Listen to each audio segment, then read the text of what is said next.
여러분 안녕하십니까? 이제 3차 수양회가 끝나고 이제 4차 우리 실버 수양회가 시작이 됐습니다. 이렇게 어르신들 뵙게 돼서 정말 반갑고 또 감사합니다. 우리 오늘 아침 성경을 보겠습니다. 성경 말씀 룻기 3장 1절부터 보겠습니다. 제가 읽겠습니다. 룻의 시모 나오미가 그에게 이르되 내 딸아 내가 너를 위하여 안식할 곳을 구하여 너로 복되게 하여야 하지 않겠느냐. 네가 나와 함께 하던 시녀들을 둔 보아스는 우리의 친족이 아니냐. 그가 오늘 밤에 타작마당에서 보리를 까불리라. 그런즉 너는 목욕하고 기름을 바르고 의복을 입고 타작마당에 내려가서 그 사람이 먹고 마시기를 다 하기까지는 그에게 보이지 말고 그가 누울 때에 너는 그 눕는 곳을 알았다가 들어가서 그 발치 이불을 들고 거기 누우라. 그가 너의 할 일을 내게 고하리라. 룻이 시모에게 이르되 어머니의 말씀대로 내가 다 행하리이다 하니라. 그가 타작마당으로 내려가서 시모의 명대로 다 하니라. 보아스가 먹고 마시고 마음에 즐거워서 가서 노젓가리 곁에 눕는지라. 룻이 가만히 가서 그의 발에 발치 이불을 들고 거기 누웠더라. 밤중에 그 사람이 놀라 몸을 돌이켜 본즉 한 여인이 자기 발치에 누웠는지라. 그리스도인들이 타락을 했다 하면 가장 큰 타락이 어디에 있는 겁니까? 하나님의 말씀으로 자신의 마음을 조명하고 비춰볼 수 없다는 거. 하나님의 말씀이 더 이상 내 마음에 믿음이 되어서 내 삶을 이끌어가 주지 못한다. 이게 이제 가장 큰 타락인 거죠. 예. 그래서 말씀이 들어오면 이 말씀은 우리 마음의 길이 되어지고 또 능력이 되어지고 또 절망에서 소망으로 옮겨가는 겁니다.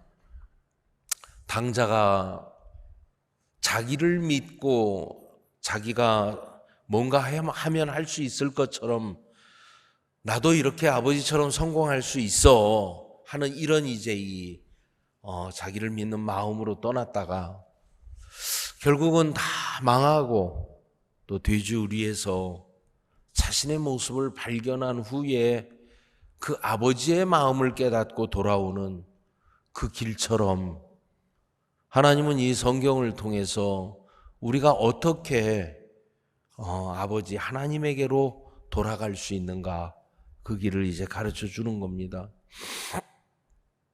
참 단순한 이야기입니다. 그 모든 것들이 어떻게 이루어지느냐 하면 믿음으로 이루어지는 거예요. 예, 그래서 아무리 어려워도 하나님의 말씀을 믿으면 모든 게 다 바뀌어요. 아멘. 모든 게 다 바뀌는 거예요. 근데 아무리 기쁘고 좋다 해도 하나님의 말씀이 마음에 없으면 다 막연한 거예요. 예. 그래서 정말 그렇게 힘이 들고 어렵고 아무리 해도 말씀 한마디가 마음에 그대로 받아들여지면 절망에서 소망으로 옮겨가는 겁니다. 그것이 하나님의 마음이고 이제 믿음이라는 세계인데 너무나 단순한 건데도 복잡한 이유가 뭡니까? 복잡한 이유는 믿지 않아서 그래요. 믿어버리면 너무너무 쉬워요. 알겠습니까? 예, 믿으면 너무 쉬운데 안 믿으니까 복잡한 거예요. 안 믿으니까 너무너무 길이 멀고 도달 못할 것 같고 안 될 것 같은 거예요. 하나님은 우리에게 성경에 하나님의 축복 또 하나님의 복을 우리에게 이렇게 명하시고 또 복을 입혀주시기를 바랍니다. 그런데 하나님의 복이 어떻게 우리 마음에 들어오느냐, 내 마음속에 어떻게 하나님이 임하고 그 축복이 어떻게 내 마음에 들어올 수 있을까를 가르쳐 주고 계시는 거죠.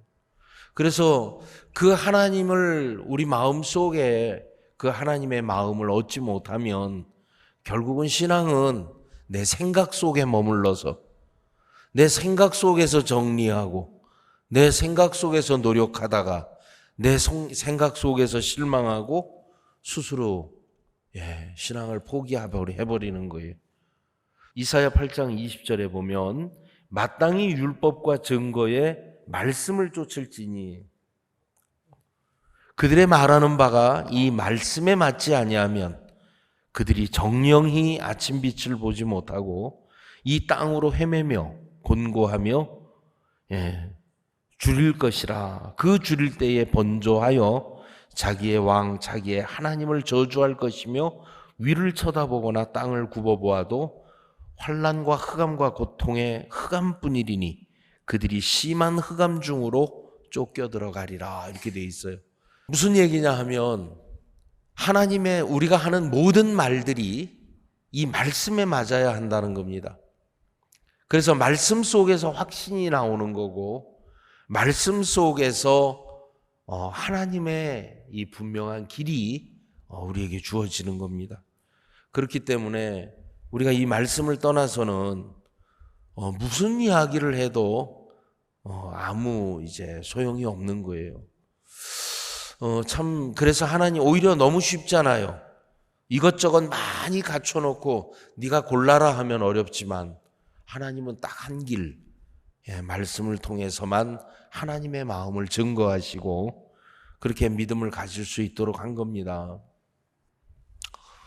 요한복음 9장을 3차 때 박 목사님께서 이야기해 주셨어요. 우리 사역자 모임 때도 역시 요한복음 9장을 가지고 말씀을 해 주셨습니다. 여러분 요한복음 9장 소경된 자, 날 때부터 소경된 자예요. 여러분 이 소경이라는 의미가 뭡니까? 이 성경에서 병자들은 다 죄인을 의미합니다. 여러분 그죠?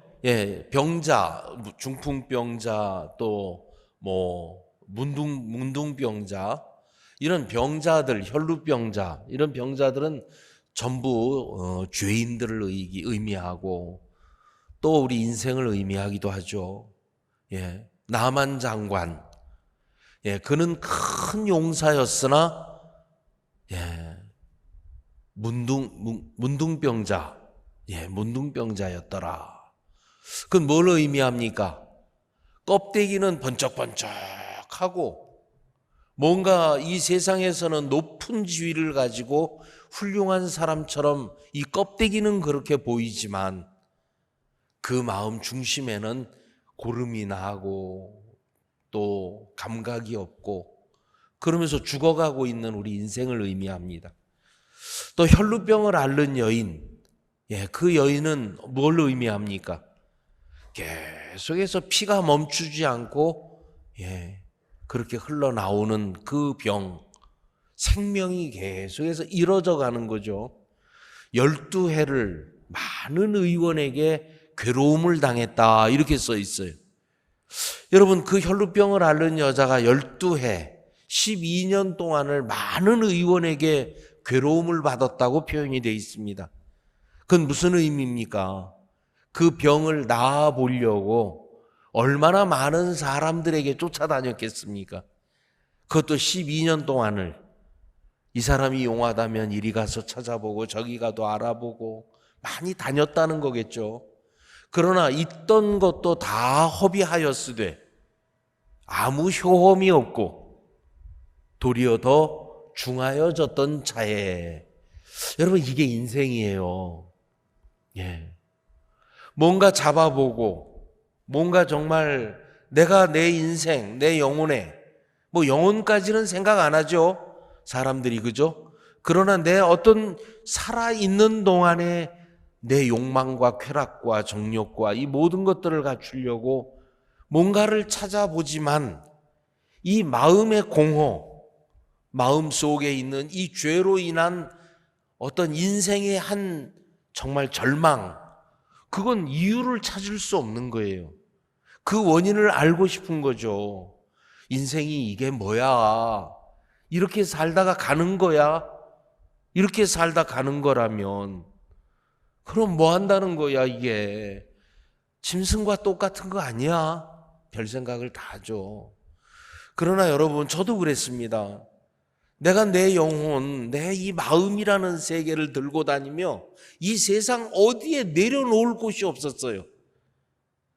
어디에 내려놔야 내 마음이 평안하고 내가 정말 내 영혼이 쉬겠는가? 내 영혼을 들고 다니며 어디다 내려놓을 곳이 없었던 그런 때가 있었어요. 그때는 이런 표현도 못했죠.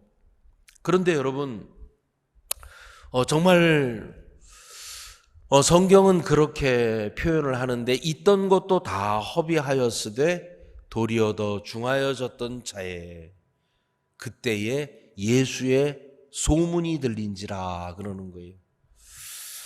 여러분, 예수님의 이 말씀, 예수님의 말씀이 언제 들립니까?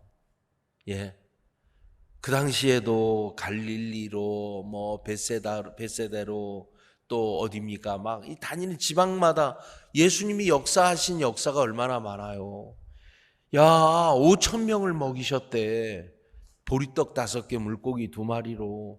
야, 그 죽은 나사로를 살리셨대. 별별 정말 그 역사들을 많이 들었겠지만, 아유, 됐어, 그만해. 아유, 참. 관심이 없었던 거죠. 그런데 언제부턴가 정말 그 예수님이 보고 싶은 거예요. 예수님의 소문이 들리는 거예요. 자, 삭개오의 마음을 이야기해 보십시오. 그는 세리장이었어요. 세리장이라는 것은 그 당시에 어떤 봉건적인 이제 하나의 성을 나라로 칠 때, 여러분, 그 성 안에 내가 이제 이 납세, 이제 세금을 받는 사람이 되면 그 왕에게 가서 내가 얼마의 세금을 걷어서 당신에게 나라에 드리겠습니다. 그렇게 하시오. 그러면 그 금액을 다 걷어드리면서 그것만 걷어드립니까? 얼마를 더 얹어 다 그걸 걷어들인 뒤에 나라에 드리고 나머지는 다 자기가 갖는 거잖아요. 많은 백성들이 굉장히 두려워하고 큰 소리 칠 수 있는 사람, 그리고 징수를 하지 않을 경우에는 벌을 줄 수 있는 능력 있는 사람. 근데 그 사람이 뭐가 부족해서 예수님이 오시는 그 무리들을 보면서 그 예수님이 보고 싶었어요. 여러분, 예수님이 보고 싶은 적 있습니까? 정말 내가 이 말씀을 한번 경험해 보고 싶고, 이 말씀 속에 있는 하나님을 만나고 싶고, 근데 그 삭개오는 탁 자색 옷을 입고 다니면 뒤에 가방을 하나 들고 다니는 비서가 딱 따라다니는 그런 사람이었는데, 그러면 그 사람이 왜 예수님을 보고 싶었겠어요? 근데 키가 작아서 아무리 예수님 얼굴을 한 번만 보자, 도대체 뭐야? 그리고 예수님을 보고 싶었던 그 마음. 그런데 무리가 너무 많고 자기가 키가 작으니까 예수님을 볼 수 없단 말이에요. 그런데 예수님이 가시는 방향을 뒤를 보니까 뽕나무가 하나 있는 거예요. 그 뽕나무를 기어 올라가는 겁니다, 여러분. 여러분, 낮은 나무죠. 뽕나무가 그렇게 막 큰 나무는 아니에요.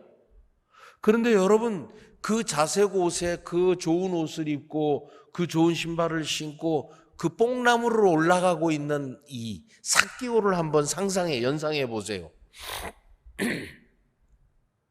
얼마나 부끄럽고 얼마나 못할 짓입니까?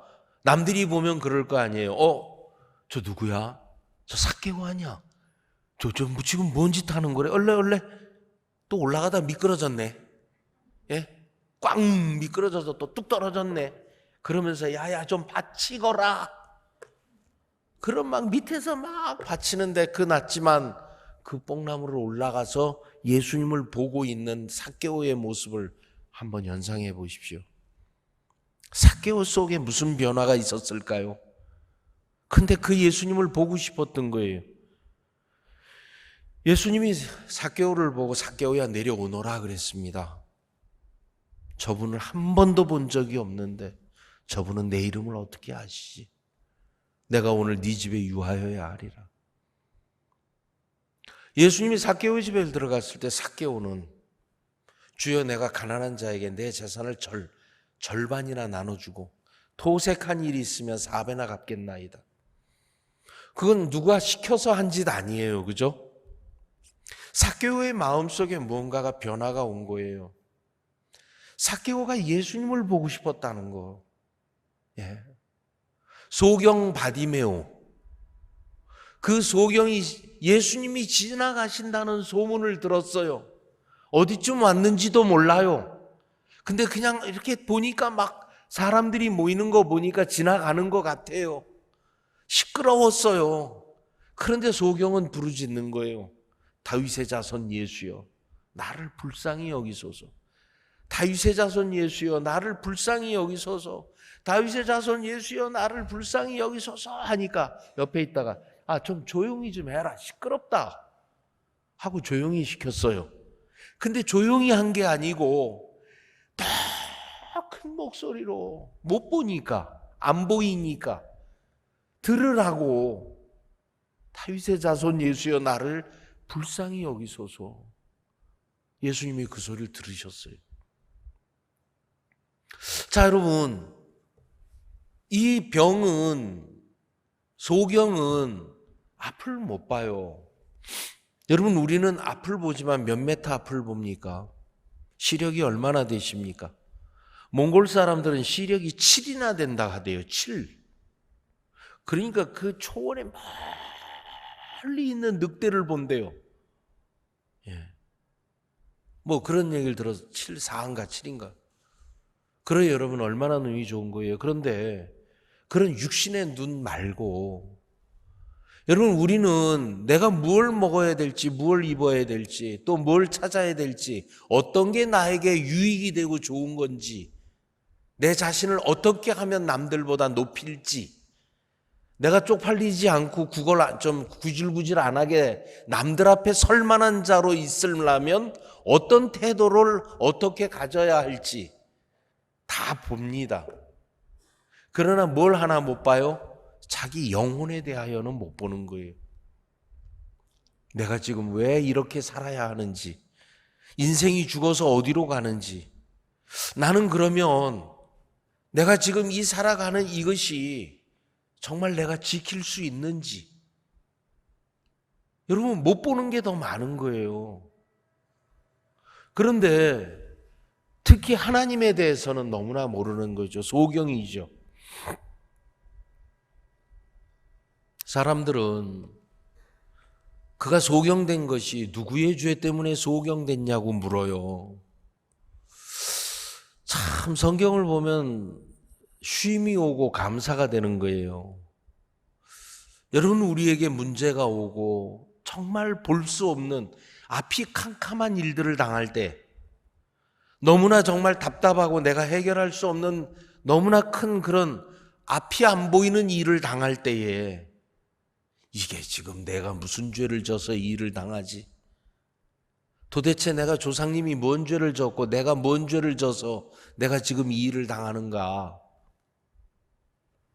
여러분 자기가 뭔 잘못을 저질렀기 때문에 죄값을 치른다 이렇게 생각할 때가 참 많죠. 그러나 그건 여러분 잘못된 생각이에요. 그건 생각이에요. 성경은 네가 잘했니 못했니 때문에 지옥에 보내고 천국 보내는 게 아니에요. 알겠습니까? 네가 잘했니 못했니 때문에, 잘했기 때문에, 성실하게 마음 낮춰 잘했기 때문에 나에게 좋은 걸 주시고, 내가 막 악을 행했기 때문에 악을 벌을 주시고, 그건 여러분 아니에요. 그러나 보응을 받는 거죠.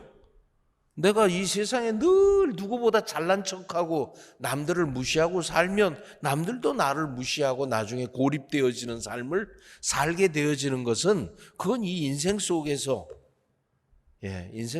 일어나는 일들이에요. 옳고 그름의 선악간의 도리와 이치 속에서 당하는 일들이죠. 그러나 진정한 성경은 우리가 선하게 살았느냐 악하게 살았느냐에 따라 징벌이 주어지는 게 아니에요. 행위로 말미암지 않아요. 그럼 뭐예요? 하나님을 믿었느냐 안 믿었느냐예요. 아시겠습니까?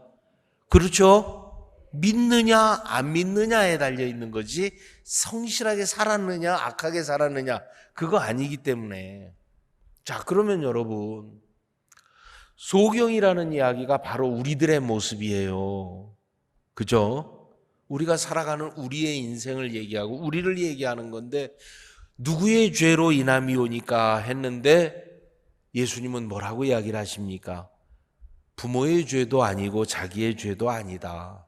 하나님께서 하시고자 하는, 나타내고자 하시는 일을 하시기 위해서 소경되게 하셨다는 거예요. 알겠습니까? 여러분, 그런 마음이 들면 어려움을 당하고 문제가 있을 때, 하나님이 내게 일하시겠구나. 하나님이 나에게 좋은 것으로 인도하시겠구나. 기다리고 하나님을 더욱 바라고, 그리고 또 이 말씀에 귀를 기울일 수 있는 건데, 사람들은 어려움을 겪으면 거기서 빨리 벗어나기 위하여 좋은 마음을 먹고 착한 마음을 먹고 잘하려는 마음을 가질 때가 있다는 거예요. 그것도 아니에요. 그죠? 예. 그런데 이제 예수님이 그 소경을 향하여 뭐라고 했어요? 침을 뱉다 흙을 이기고 눈에 바르고, 그리고는 뭐라고 하셨어요? 실로암 못에 가서 씻으라 그랬죠? 예. 보아라 그게 아니고 실로암 못에 가서 씻으라 그랬어요. 그런데 실로암 이 소경은, 여러분 그 이스라엘 지나가면서 이제 아직 관광을 한 적은 없죠. 일주일 막 바쁘게 일주일을 갔다 왔지만 가는데 이틀 오는데 이틀, 그러니까 중간에 3일밖에 안 남아요. 그 3일 동안을 이제 다니는 건데, 그 막 여기저기 엄청 하루 종일 바쁘게 다녔는데, 우리가 지나가면서 여기는 저 끝이 실로암입니다 그러더라고요. 그래서 여기가 실로암이야 하고 다 고개를 내밀고 창밖을 봤는데, 소경이 실로암을 찾아갈 만한 길은 아니더라고요. 엄청 이렇게 막 굴곡지고 이렇게 막 깊은 물이더라고요. 근데 거길 가라 할 때 소경은 거길 갔어요. 가고 씻었어요, 안 씻었어요? 씻었어요. 그리고 씻고 돌아와 보게 되었어요. 그죠? 눈을 떴죠? 아유, 이렇게 단순한 게 성경이에요, 여러분. 소경이 눈을 뜬 이유가 뭡니까? 소경이 눈을 뜰 수 있는 이유 단 하나. 예? 가서 씻으라. 가서 씻었더니 보게 되었더라. 여러분, 이게 복잡해요. 죄인으로 갔는데, 죄인이었는데 예수님이 너를 네 죄를 사하시고 너를 의롭게 해놓았다. 그러면은 그대로 믿으면 내가 의로워졌구나. 죄인에서 의인 되는 게 쉬워요, 어려워요? 이거 어려우면은 하나님이 우리에게 못 주죠. 왜냐하면 우리는 못 배운 사람, 많이 배운 사람, 지식이 부족한 사람, 똑똑한 사람, 얼마나 진짜 그런 많은 층이, 하나님은 우리에게 너무 쉽게 해주셨어요. 하나님은 우리에게 뭘 하라고 하신 적이 없어요. 은혜를 주셨어요. 은혜를 베푸신 거예요. 근데 너무 웃기잖아요. 하나님은 여러분 우리에게 복을 명하시는데, 자, 그 복이 우리에게 어떻게 임하는지 그 길을 가르쳐 주고 있는 거예요. 자, 여기 룻기 3장 1절을 보면 룻이 시모가 나오미가 그에게 이르되 내 딸아 내가 너를 위하여 안식할 곳을 구하여 너로 복되게 하여야 하지 않겠느냐. 여러분 한번 생각을 해보세요. 내 딸아 내가 너로 안식할 곳을 구하여 너를 평안히 쉴 수 있는 곳을 구해서 너로 복되게 하여야 하지 않겠느냐. 내가 너를 그렇게 해야 되지 않겠냐? 그 얘기예요. 그 이야기는 책임이 루색에 있는 거예요? 나오미에게 있는 거예요? 나오미에게 있는 거예요. 내가 너 책임지고 복되게 할 거야. 내가 너를 복되게 해야 하지 않겠니? 그 얘기예요. 여러분들 속에 내가 너 복되게 할게 하고 자신 있게 말할 수 있어요? 정말 내 딸아, 내가 너를 복되게 할 거야. 이렇게 얘기하는 것은 정말 쉬운 게 아니에요. 그런데 이 나오미는 아주 분명하게 이야기를 했어요. 여러분, 리브가가 야곱에게 그런 이야기를 했어요. 형 에서에게 축복을 주기로 아버지는 마음을 갖고 있었어요. 에서는 늠름하고 씩씩하고 사냥도 잘하고 굉장히 훌륭한 아들이었어요. 그런데 야곱은 반대로 늘 엄마 치마폭에 있고 부엌에 있고 엄마 옆에 있어서 죽이나 쓰고 있고 연약한 아들이었어요. 그런데 큰아들에게 축복을 주기로 명하고 너 가서 사냥을 해서 별미를 만들어 오너라. 내가 너에게 내 모든 축복을 너에게 주리라. 그것은 자기 기업, 그 가족의 모든 기업을 이제 맏아들에게 넘겨주겠다는 거죠. 그런데 어머니가 그 뒤에서 리브가가 들었어요. 듣고는 사냥을 하러 간 사이에 야곱을 불러가지고 염소 새끼 하나 가져와. 왜요 어머니? 내가 별미를 만들어 줄게. 근데요 그걸 가지고 아버지에게 가. 왜요? 아버지는 지금 너에게 축복을 주려고 그래. 그 형에게 그 축복을 네가 받아야 돼. 그러니까 야곱이 뭐라 합니까? 어머니, 형은 털 사람이요 나는 매끈매끈한 자인즉 복은 고사하고 저주를 받을까 하나이다. 근데 그 어머니가 뭐라 그래요? 내 아들아, 너의 염려는 다 내게 맡겨라. 너에게 오는 모든 저주를 내가 받을게. 너에게 오는 모든 저주를 내게로 돌리리라 그랬어요. 분명하고 확실했다는 거예요. 그래요, 안 그래요? 여러분, 이 확실된 마음, 그러면 여러분, 그 어머니들, 그리고 복되게 하겠다는 하나님의 말씀, 그리고 그 많은 우리에게 명한 이 축복이 어떻게 이들에게 임하게 되고 우리에게 그 하나님의 축복이 어떻게 우리 속에 임할 수 있느냐. 자, 여러분, 동양 사람들은 복을 좋아해요. 되게 좋아해요. 뭐 밥그릇에도 복. 옛날엔 젓가락에도 복 찍혀 나온 걸로 썼어요. 그죠? 복. 복 되게 좋아하죠. 그런데 여러분, 이 성경 속의 창세기 12장에도 아브라함을 그 밧단아람으로 보내면서 이 아브라함에게 하나님이 약속하죠. 본토 친척 아비집을 떠나 내가 네게 지시하는 땅으로 가라. 내가 너를 복의 근원으로 삼고 그랬어요.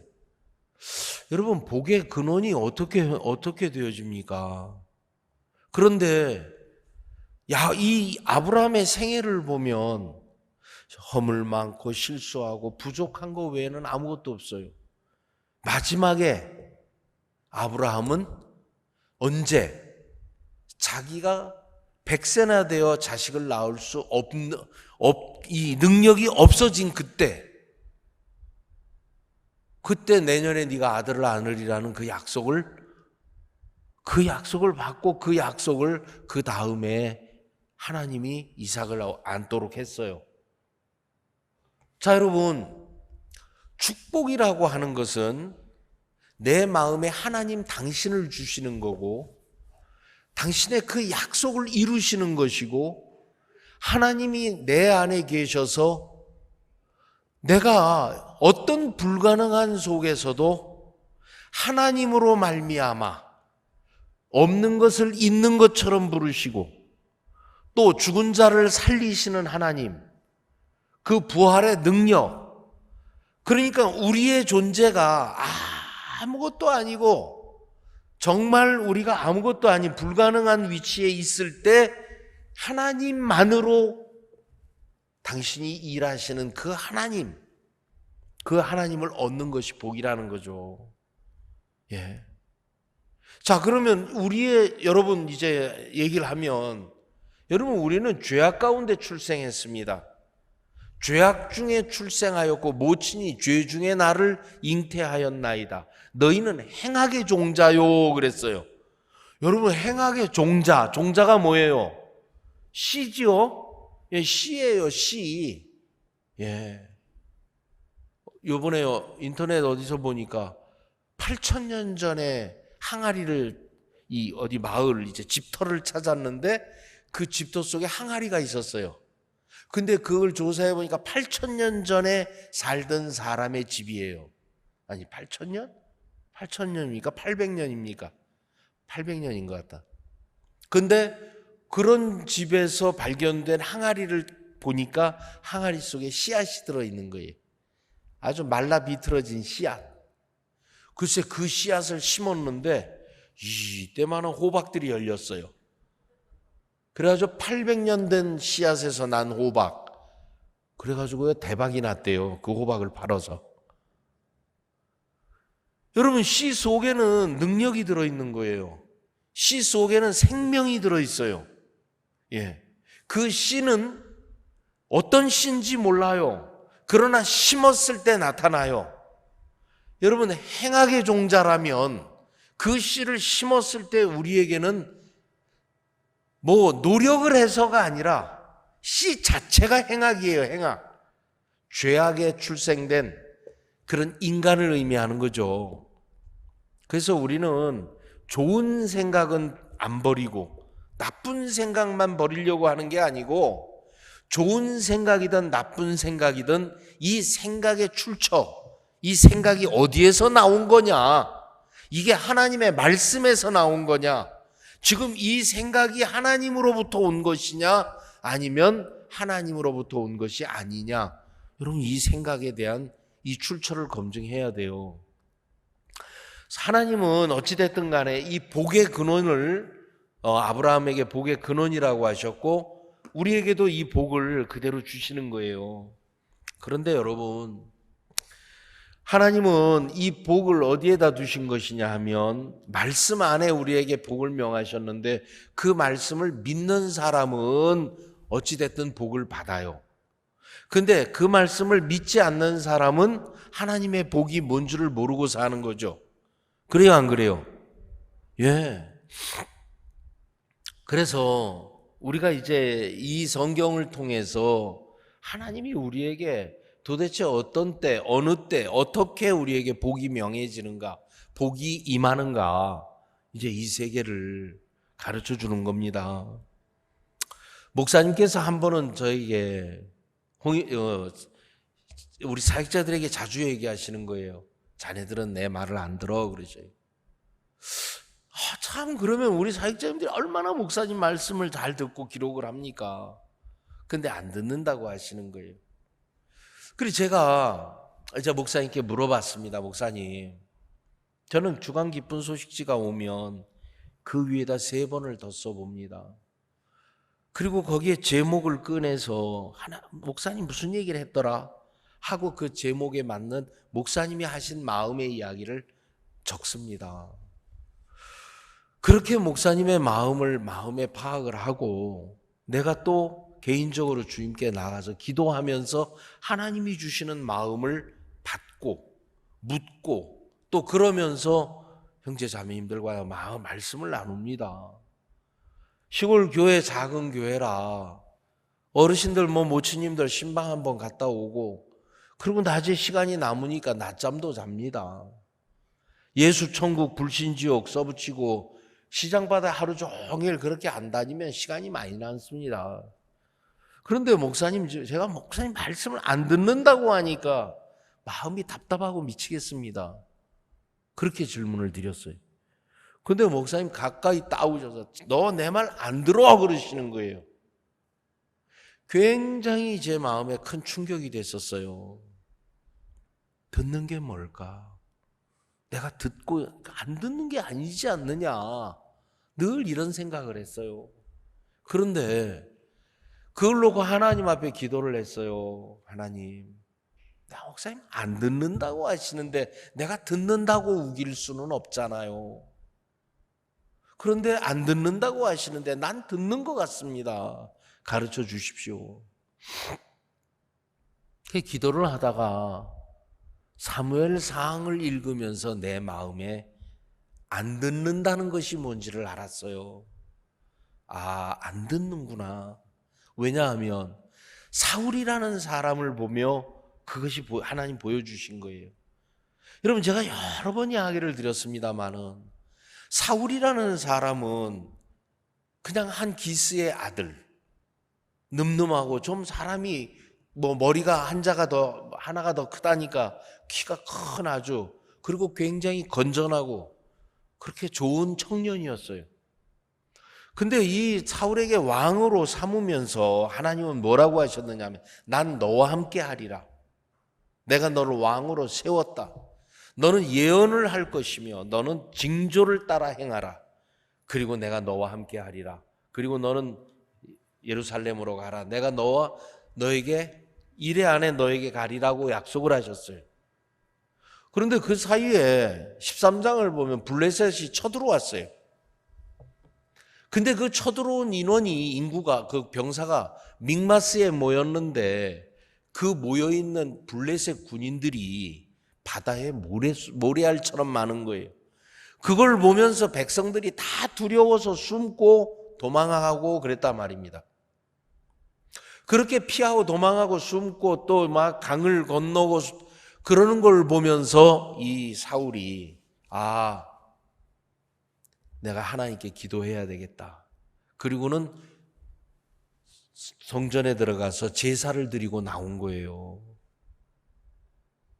사무엘이 그때 왔어요. 와서 막 제사 드리고 나오는 사무엘을 보며 왕은 무엇을 하였나이까 하니까, 아, 내가요, 지금 백성들은 흩어지고 블레셋은 쳐들어오고 내가 두려워하고 하는 백성들을 보면서 하나님께 은혜를 간구치 못하였구나. 은혜를 구해야 되겠구나. 그러면서 기도하고 그리고 제사를 드리고 나오는 길입니다 했어요. 여러분, 우리가 하나님 앞에 은혜를 구한다는 거, 어려움을 만나면 은혜를 구하죠. 하나님 앞에 은혜를 구하고 살고 하나님이 돕기를 바라고 기도합니다. 그게 망령되이 행한 겁니까? 그런데 사무엘은 그날 사울에게 왕은 어찌하여 망령되이 행하였나이까 하는 거예요. 제가 그 말씀이 굉장히 깜짝 놀랐어요. 늘 읽어도 지나가던 말이었어요. 그런데 망령되다는 거죠. 생각이 많이 됐어요. 그리고는 뒷장을 봤어요. 14장. 14장에 전쟁이 계속되어졌는데 사울의 아들 요나단은 칼 한 자루를 들고 저 할례받지 못한 그 부대에게로, 블레셋에게로 건너가자. 여호와의 전쟁은 칼에 많고 적음에 있지 아니하니라 하고는 올라가서 블레셋 군인들 20명을 죽이고 내려왔어요. 그리고는 지쳐서 내려와서 꿀을 찍어 먹고 있는데 보니까 전쟁을 해야 하는 군사들이 다 금식을 하고 있는 거예요. 꿀이 흘러도 먹질 않고 있는 거예요. 알고 보니까 전쟁을 나가면 하나님이 은혜를 입어야 되니까 금식 기도하자, 이런 식으로 금식을 시킨 거예요. 여러분, 백성이 흩어지고 막 두려움이 오고 일이 있을 때, 어려움이 오면 은혜를 구할 수 있습니다. 그러나 그걸 망령되이 행하였다는 거예요. 왜 망령된 겁니까? 하나님은 나와 함께 하겠다고 약속을 하셨어요. 그죠? 약속을 잃어버렸다는 거예요. 약속이 그 마음에 없어요. 하나님이 함께 하시겠다는 이 말이 사울의 마음에 없어요. 징조를 보여주셨어요. 하나님은 그의 징조를 따라 행하라 하고는 왕으로 세워놓고 이스라엘로 돌아갈 때, 사울이 돌아갈 때 야베스 족속이 울고 있는 걸 봤어요. 너희 왜 우는데? 예, 나하스 족속이 우리 쳐들어온대요. 그런데 우리가 항복을 했어요. 그런데 왜 울어? 근데요, 항복을 했는데도 오른쪽 눈을 다 뽑아봐야 된대요. 그러고 울고 있는 거예요. 사울이 화가 났어요.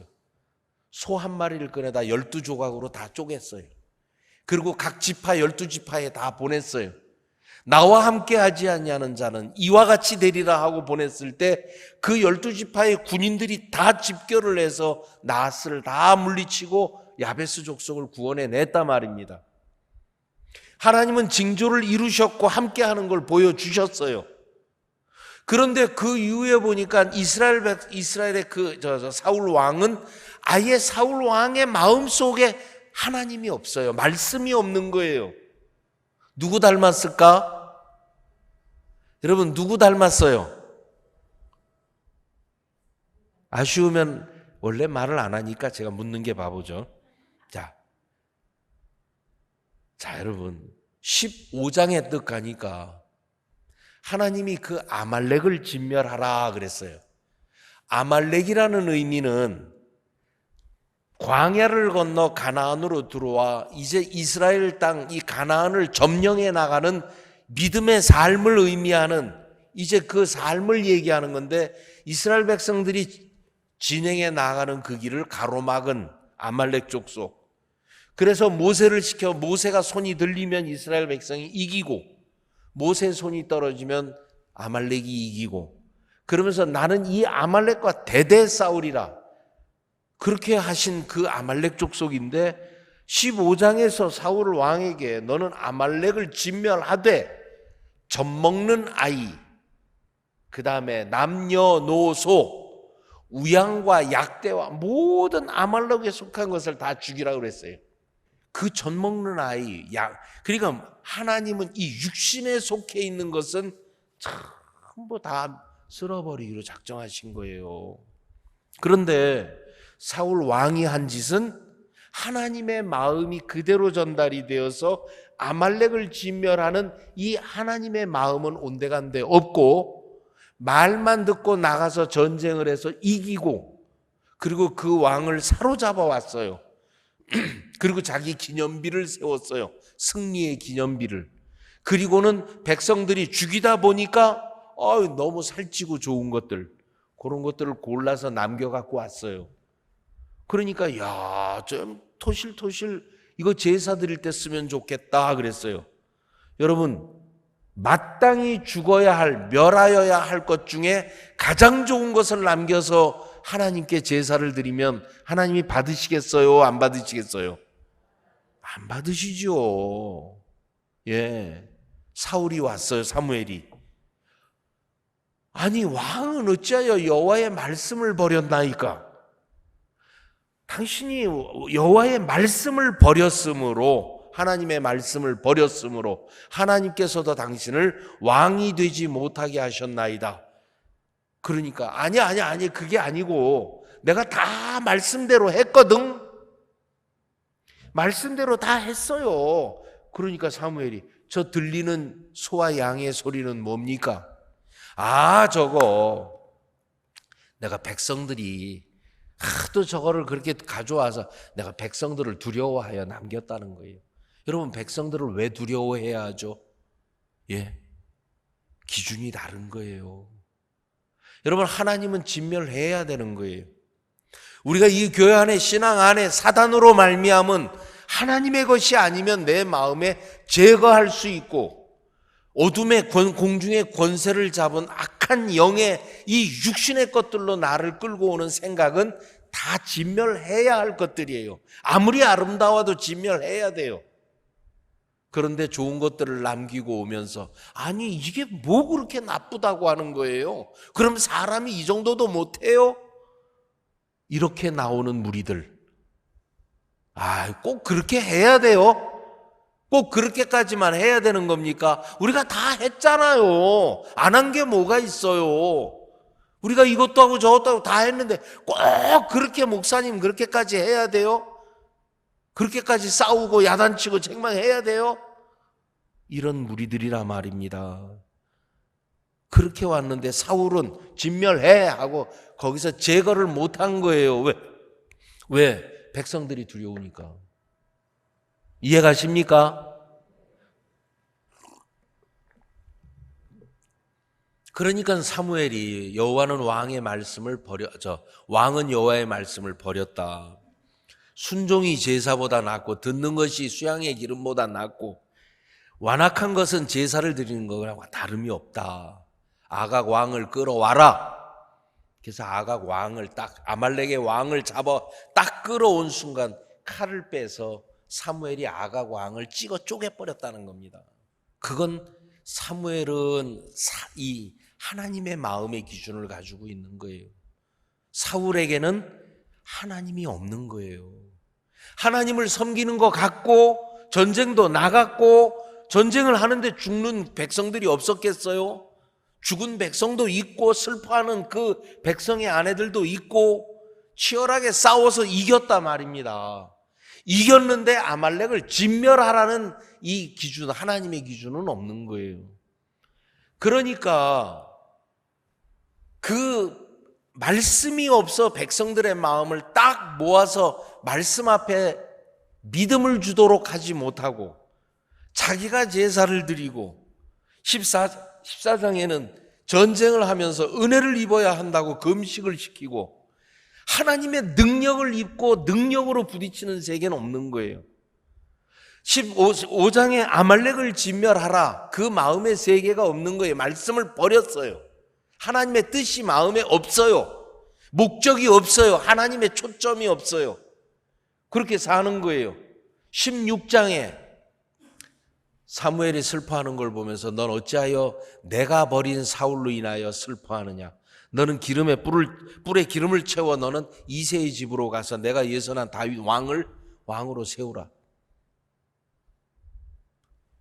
그런데 사울은 여전히 백성들 앞에서 나를 좀 높여주소서 하고 사울의 옷을 붙들고 사울의 옷이 찢어지는 거예요. 17장으로 딱 가니까 하나님이 골리앗을 보냈어요.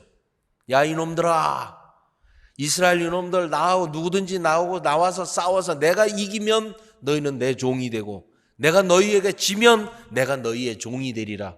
여러분 이게 신앙이에요. 맞아요, 틀려요? 내가 육신에게 지면 나는 육신의 종이 되는 거고 내가 육신을 이기면 내가 영으로서 하나님을 섬기는 신앙인이 되는 거예요. 믿음의 사람이. 그래서 로마서 18장을 보면 11절에 그렇게 되어 있죠. 하나님의 영이 너희 안에 거하시면 예수를 죽은 자 가운데 살리신 이가 그 영으로 말미암아 죽을 몸도 살리시리라. 그러므로 너희가 육신에게 져서 육신대로 살 것이 아니요 육신대로 살면 반드시 죽을 것이로되 영으로서 육의 행실을 죽이면 살리니 그리스도의 이 하나님의 영이 없는 자는 그리스도의 사람이 아니라 이렇게 되어 있어요. 사울의 마음 속에는 하나님의 영, 하나님이 주신 마음, 하나님이 나에게 해주실 능력, 하나님으로 말미암은 소망, 하나님으로 말미암은 그 힘이 없는 거예요. 누구 닮았어요? 큰 소리로 누구 닮았을까요? 나 닮았다는 사람 손 들어보세요. 내가 사울의 모습이네요. 내가 내리세요. 나머지는 다 믿음 있는 분들이네요. 그럼 믿음 있다고 생각하는 사람들 발 들어보세요. 거봐 하나도 못 들잖아요. 자 여러분, 사울을 보면서 안 듣는구나. 커피에 설탕을 넣으면 단맛이 나야 돼요, 안 나야 돼요? 나야 돼요. 내 속에 하나님의 말씀이 들어오면 우리는 능력으로 하나님을 믿고 부딪혀 나가는 거예요. 근데 부딪혀 나가고 그 마음을 믿고 나가서 하나님이 일하시는 걸 얘기하지 못하고 맨날 앉아서 자기 속에 깨달은 이야기로 오히려 대적을 하고 사는 거예요. 너 그거 아니야 해도 나는 이거 알아요, 내 그렇잖아요 하고 오히려 자기가 안다고 이야기를 하고 그 몇 개 주워 듣고 아는 것도 옛날에 노력했던 거 뭐 이런 것들로 다 재산으로 딱 싸고 앉아서 오히려 지금 이끌어주고 싶고 지금 하나님이 능력으로 역사하고자 하는 일들을 방해하고 있는 거죠. 목사님은 아침에 은혜 입으시고 점심때 은혜를 구해요. 목사님은 그 긍휼, 정말 그 하나님의 은혜를 구하시고 사는 거예요. 자, 여러분, 제가 뭘 얘기하고 싶은 거냐 하면, 여러분, 하나님의 축복이 누구에게 임할 수 있느냐? 하나님의 축복이 임한 자.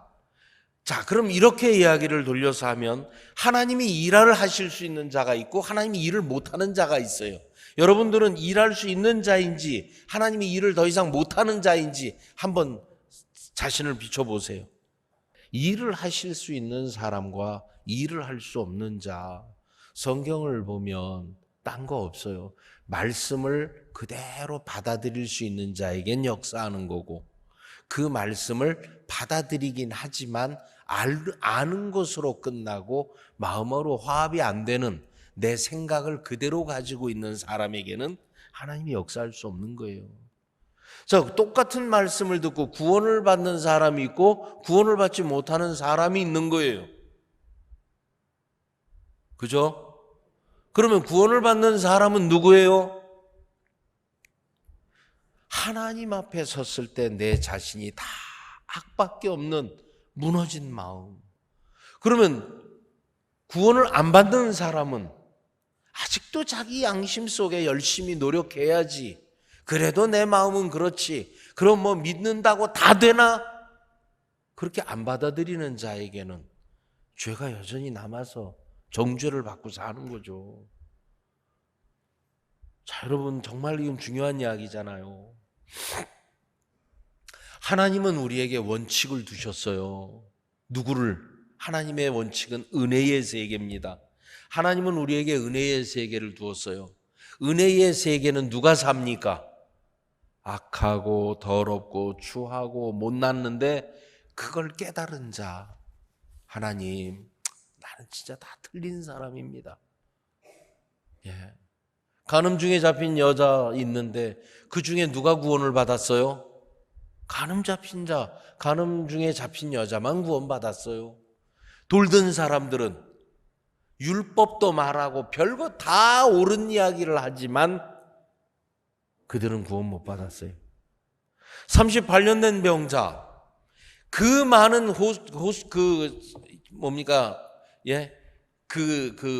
호수에 그 많은 병자들이 모여 있었지만 그들은 다 누구든지 제일 먼저 물이 동할 때 제일 먼저 들어가는 자가 낫게 되밀러라. 내가 들어가야지. 내가 아무리 못나도 귀는 밝어. 내가 다리 한쪽만 있다 할지라도 내 이 한 다리 가지고 평생을 살아왔어. 내가 별별 각오와 결심과 자기 마음을 갖고 사는 거죠. 근데 자기 마음이 다 무너진 자, 네가 낫고자 하느냐? 주여, 내 물이 동할 때 내가 들어가고자 할지라도 누가 나를 못에 넣어줄 자가 없어. 다른 이들이 먼저 들어가나이다. 길이 없는 마음. 아무것도 길이 없는 거예요. 그러니까 일어나 자리를 들고 걸어가라 하시잖아요. 여러분, 정말 하나님이 우리에게 일하시는 자, 우리 고린도전서 1장 한 절 읽고 조금 정리하고 마치겠습니다. 고린도전서 1장. 여러분, 우리가 성경은 이 세상의 반대입니다.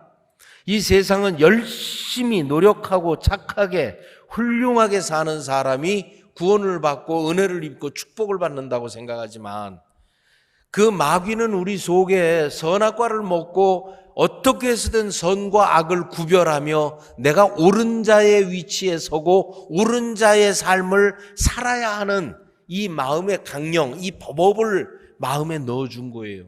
내 자신이 이미 옳고 그름을 판단하는 그 마음을 의지하고 옳고 그름의 판단을 가지고 사는 사람은 자기가 못나고 부족한 쪽으로 흘러갑니까? 더 잘나고 똑똑하고 오른쪽으로 흘러갑니까? 오른쪽으로 가죠. 내가 옳고 남들에게 정말 똑똑한 사람이 되고 싶고 잘하는 사람이 되고 싶은 거예요. 그러니까 제일 먼저 마귀의 말을 듣고 제일 먼저 이루어진 것이 그들의 눈이 뜨여지고 벌거벗은 것을 보았죠. 한 번도 그 벌거벗은 것이 문제가 된 적이 없었는데, 그러면서 그들이 치마를 하고 무화과나무 잎을 엮어 치마를 해 입는, 자기를 가리고 숨기는 그 삶을 살았단 말입니다.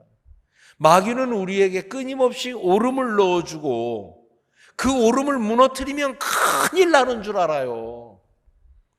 그런데 여러분, 그게 다 무너지고 내가 아무것도 아닌 자가 돼버리면 세상에 그렇게 평안하고 감사하고 기쁠 데가 없는 거예요. 알겠습니까? 마귀는 우리에게 뒤로 돌아, 하나님을 향하고 있던 우리에게 뒤로 돌아봐. 딱 돌아보니까 네가 한번 노력을 해봐. 네가 할 수 있어. 이제는 네가 하나님이야. 내가 하나님을 위하여 달려가 보는 세계를 사는 거예요. 근데 그 방향은 하나님이 준비한 은혜의 세계에 들어가요, 못 들어가요? 그럼 못 들어가요. 자, 고린도전서 1장 27절을 보겠습니다. 그러나 하나님께서 세상에 미련한 것들을 택하사 지혜 있는 자들을 부끄럽게 하려 하시고, 세상에 약한 것들을 택하사 강한 것들을 부끄럽게 하시며, 하나님께서 세상에 천한 것들과 멸시받는 것들과 없는 것들을 택하사 있는 것들을 폐하려 하시나니, 이는 아무 육체라도 하나님 앞에서 자랑하지 못하게 하려 하심이라. 너희는 하나님께로부터 나서 그리스도 예수 안에 있고, 예수는 하나님께로서 나와서 우리에게 지혜와 의로움과 구속함과 거룩함과 구속함이 되어졌으니, 하나님은 하나님의 말씀을 버리고 자기의 지혜를 가지고 옳고 그름의 선악의 기준을 가지고 사는 인간들에게 여기까지 합격하는 자는 천국, 더 노력해서 여기까지 다 도달하도록 이런 명령을 주고 그런 기준으로 천국을 정해놓으시지 않았단 말입니다. 그럼 어떤 기준이에요? 하나님은 내 자신을 깨달아서, 내 자신이 얼마나 악하고 추하고 더러운지를 깨달아서 내 자신을 발견하고, 하나님 저는 안 됩니다, 당신이 해주세요. 그래서 그 예수님이 나의 의로움이 되고, 그 예수님이 나의 거룩함을 주시고, 그가 나에게 생명을 주시고, 그가 나에게 지혜와 의로움과 거룩함과 구속함, 내 모든 허물을 지불해 주시는 자, 내 모든 문제를 그분이 갚아주시는 자, 그분이 될 때 뒤로 돌아서 내가 잘못 살았구나, 내가 뭔가 하면 되는 줄 알았는데 이 길이 아니고 다시 하나님의 말씀이 나를 위하여 주시는 하나님에게로 돌아가는 자, 그 자가 하나님의 은혜를 누릴 수 있는 거예요. 알겠습니까? 이해가시죠? 그래서 이 성경은 모든 종교가 죄짓지 마라, 천주교 죄짓지 마라, 불교 죄짓지 마라, 모슬렘 죄짓지 마라, 다 죄짓지 말라고 가르치지만, 이 성경은 죄짓지 말라가 아니라 너는 죄를 이길 수 없는 마귀의 자식이야. 내가 너에게 준 생명, 내가 너에게 주는 거, 이걸 받아서 기쁨으로 나가면 너의 허물과 부족함은 문제가 안 돼. 네가 나를 믿고 따라오면 너는 그 복을 입을 거야. 하나님 그 복을 주시는 거예요. 그래서 눈을 뜬 이유는 다른 거 없어요. 말씀을 그대로 받고 그대로 따라간 것밖에 없는 거예요. 그리고 나서 말씀을 따라가서 보니까 이제 보이는 거예요. 내가 왜 넘어졌으며, 왜 내가 미끄러졌으며, 눈을 감았을 때의 그 두려움 다 날아가는 거예요. 이제는 하나님이 주신 이 눈을 가지고 저들이 왜 어둠 속에 아직도 소경으로 살고 있는가, 저들이 왜 자꾸 어려움 속에 저렇게 갇혀 있는가, 그거 아니야. 여기 있어. 말씀이야, 말씀. 너 이거 믿고 그냥 와. 그러면 너 거기서 벗어나. 너도 보게 돼. 하나님 그거. 이제는 우리에게 그 눈을 주셨고, 그 눈으로 이 어둠에 묶여있는 그 실타래를 풀어줄 수 있고, 그들에게 자유를 줄 수 있는 이제 보는 자가 되는 거예요. 알겠습니까? 그래서 하나님의 말씀이 우리 안에 들어오면 그 빛이 나도 바꾸지만 그 빛은 다른 이의 어둠 속에 있는 그들을 이끌어내줄 수 있는 그런 빛이 되는 거예요, 여러분. 자, 여러분, 나오미가 룻을 향하여 너 내가 너를 복되게 할 수 있어. 그러게 그 기껏 복되게 하는 것이 뭐예요? 목욕하고 옷 갈아입고는 남자 누워 자는데 들어가라는 거잖아요. 어머니, 예? 말이 돼요? 나를 뭘로 보세요? 내가 그렇게 남자를 밝힌 적 있어요? 암만 그래도 그렇지 어떻게 남자 이불 들추고 누우라 합니까? 나는 뭐 돼요? 안 돼요? 예? 그럴 거 아닙니까? 룻이 그 자리로 들어가려면 어머니가 본 것을 같이 봐야 돼요. 나오미 그 자신을 믿고 약삭 빠르고 그 기근을 피하여 옮겨갔던 자기의 방법, 자기의 그 옳은 삶, 그 길을 따라갔을 때 남편 죽고 자식 죽고 다 망했을 때 베들레헴의 기근이 끝나고 하나님이 양식을 주셨다는 그제서야 소문이 들린 거예요. 그러면 뭐예요?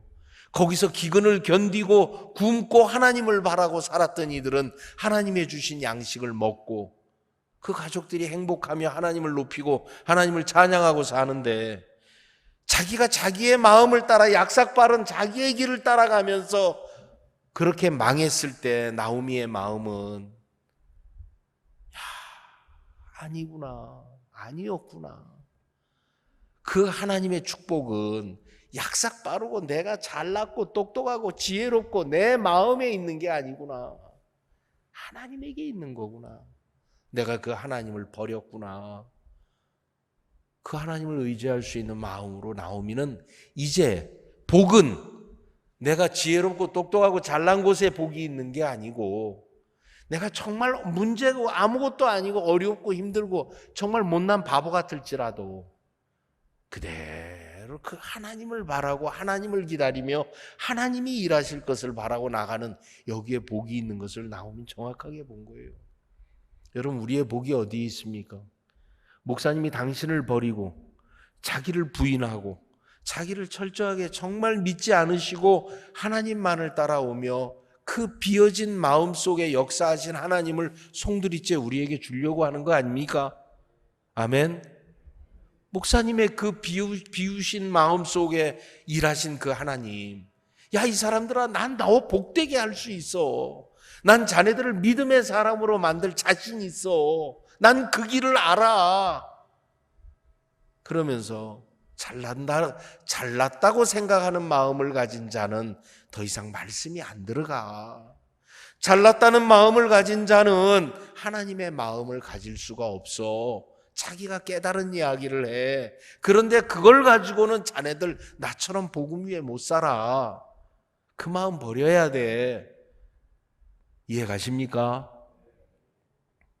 그게 길이 거기에 있는 거예요. 사람들은 마음의 세계를 모르니까 하나님의 축복이 임하는 길은 자기가 비워진 거예요. 이 룻이 왜 그 축복을 그대로 입을 수 있었습니까?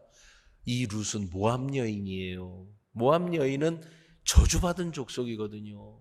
아버지를 통하여, 딸이 아버지를 통하여 난 족속들, 딸과 아버지의 관계 속에 난 족속들, 저주받아 이스라엘 회중에 들어올 수 없다고 딱 정해놨는데 룻은 자기의 저주를 봤어요. 그리고 다 망하게 하신 그 하나님, 그리고 그 하나님을 바라고 나아가는 어머니의 마음을 알아요. 여러분, 나오미는 너 내가 복되게 할 거야. 내가 복의 길을 알아. 그런데 그 복의 길을 가기 위해서는 룻이 가진 수치, 자존심, 자기의 오름 다 내려놓고 그 말 그대로 따라갈 수 있는 그 마음이 될 때 그 축복이, 보아스와 만나지는 축복이 있는 거예요. 그리고는 다윗의 증조 할머니가 됐단 말입니다. 알겠습니까? 이 룻은 정말 그렇게 이 룻기의 마음의 세계가 있는 거예요. 여러분, 우리도 정말 우리의 이 마음의 세계, 성경을 통해서 하나님이 준비하신 복, 내 자신을 다 내려놓으십시오. 이번에 수양회 때 부인 201호 그룹교제를 하는데, 그런 이제 3차 때 그룹교제를 하는데, 자매님들, 자매님 말씀 좋죠? 네. 감사하죠? 네. 은혜 입으셨어요? 네. 그런데 믿음을, 이제 내려가면 이 믿음 그대로 가지고 가세요? 네. 왜 소리가 적어지세요? 빨리 대답해 보세요. 네.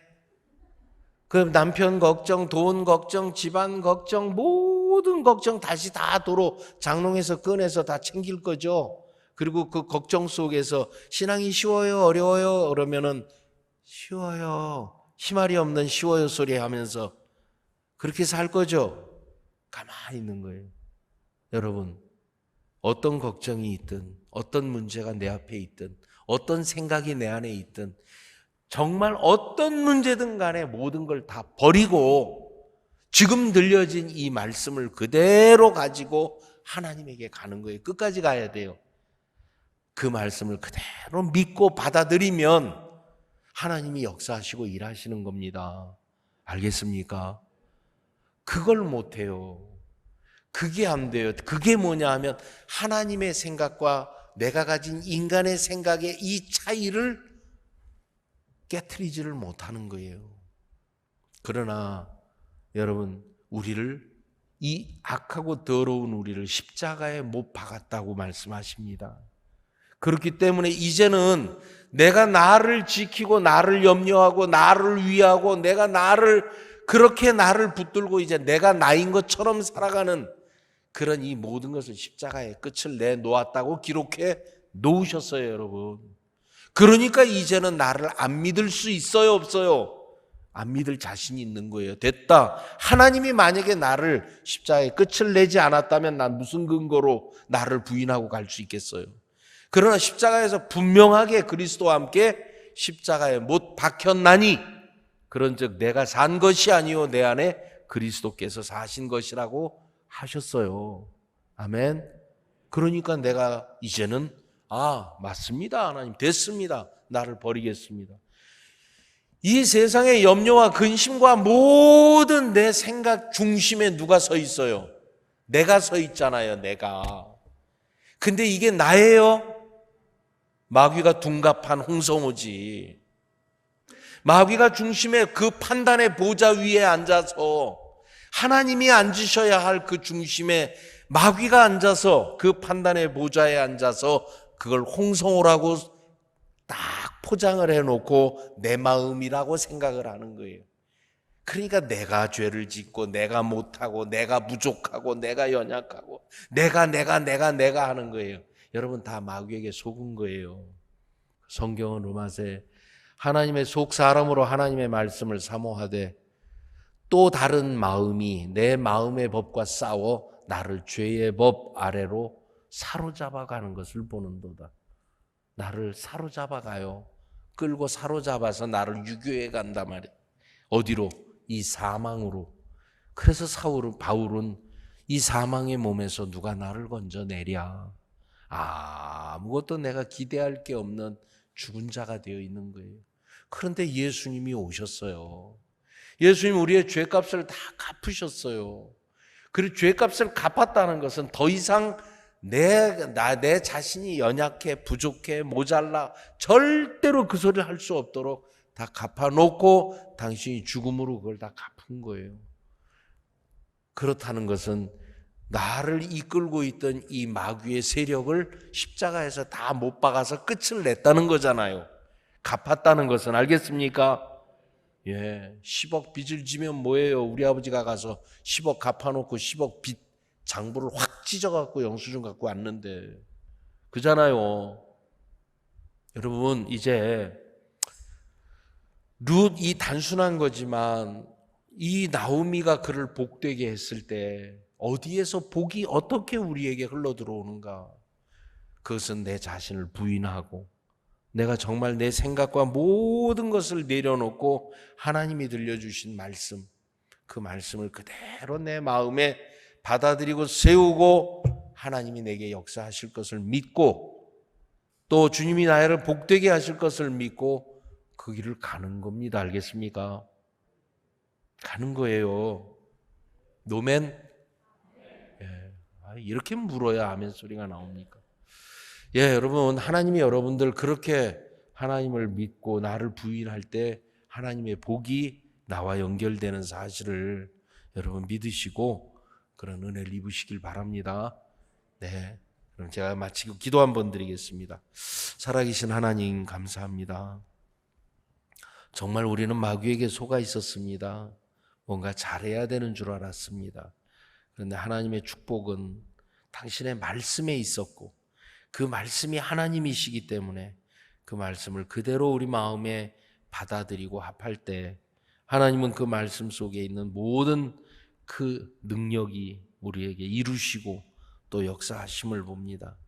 정말 주님께서 우리 마음을 인도해 주셔서 감사하고 당신을 부인하고 60년 동안을 당신을 부인하고 이 복음만을 말씀을 믿고 달려온 종이 있어서 감사하고 또 우리에게 주시는 이 말씀들이 많아 정말 우리 속에 있어 감사합니다.